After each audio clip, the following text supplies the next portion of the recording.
Welcome to our channel. Today we how to transfer shipping rates from EasyPost into Glide. Easy tutorial step by step clearly.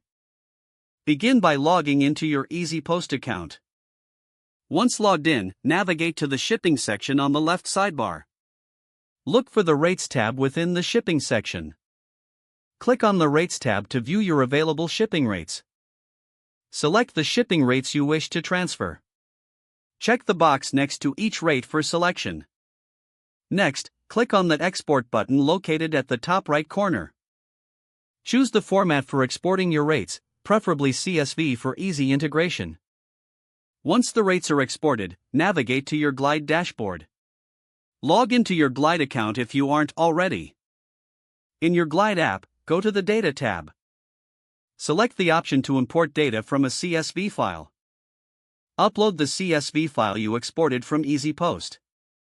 After the upload is complete, map the fields accordingly. Ensure that the shipping cost field is correctly associated with price data.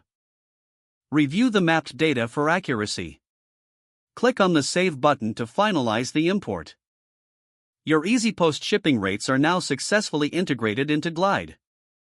Check the preview to confirm that the rates are appearing correctly. You are now ready to use your shipping rates in your Glide application. If the page does not load, refresh the browser or try again in a private or incognito window. Make sure you are using the correct email address, then retype it carefully to avoid small typos. If your password is not accepted, use the reset option and create a new strong password you can remember. Check your spam folder for verification or security emails, then complete any requested confirmation steps. Enable two-factor authentication if available to improve account security and reduce unauthorized access risk. After signing in, review your profile details so your contact information and settings are accurate. If you see an error message, note it down and try again after restarting your device and internet connection. Log out when you finish, especially on shared devices, to keep your account and payment information secure. Don't forget to like this video and subscribe to our channel for more step-by-step tech guides.